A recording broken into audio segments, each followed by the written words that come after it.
The part we were working on was the very beginning, I think, when you guys came in. And I'm sort of creating this, I'm calling this guy the Prometheus character.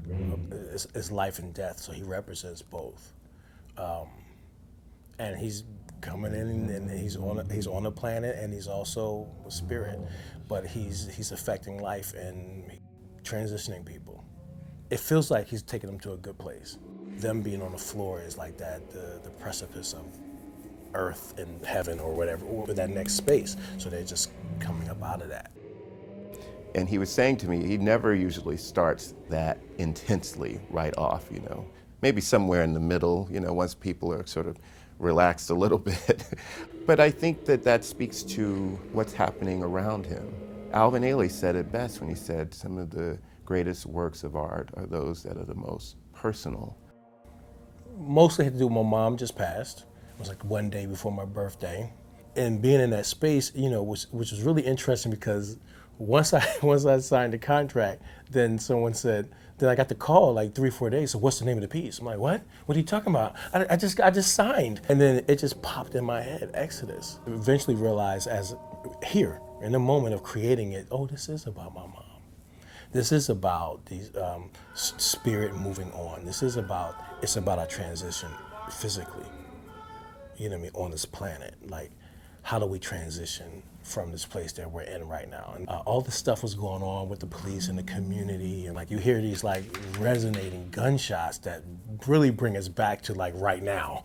Like, bang, you're like, oh, what was that, One of the things he talked about is what was going on in this country today with people taking to the streets, shining a light on some of the issues of the relationship between the police and African American citizens.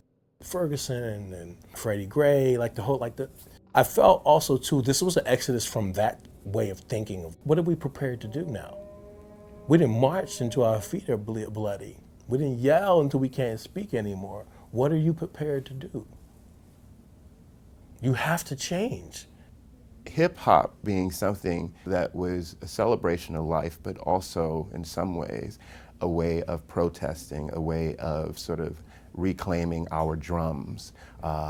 It comes from the street. It comes from those kinds of experiences and frustrations. And so it is very fitting that he is looking at the issues of the day and finding a way to express them through this work. It's the discussion.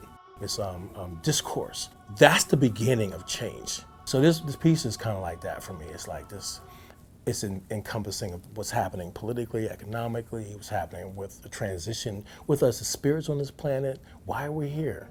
So it's quite powerful, but what I know of his work is always by the end, there is something uplifting. And there is some sense that we can get through it.